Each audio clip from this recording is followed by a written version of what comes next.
Hello everyone. In this video, I will show you how to turn on overdraft on Cash App. Before you start, you need to make sure you are eligible for this feature. Cash App calls this requirement green status. To qualify, you must receive at least $300 in direct deposits each month or spend at least $500 per month using your Cash App card. If you do not meet this requirement, the overdraft option will not appear for you. Next, you need to have your Cash card activated. This can be either a physical card or a virtual card inside the app. Without an active Cash card, the overdraft feature will not work. Once you have met the requirements, open the Cash app on your phone. On the home screen, look for your Cash Balance section or Banking tab.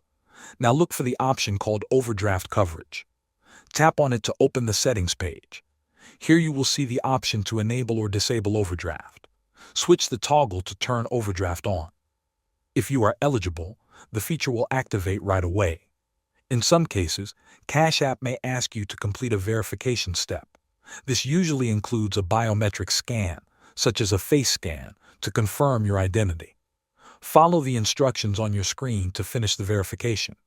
Once everything is completed, your overdraft feature will be active. Thanks for watching.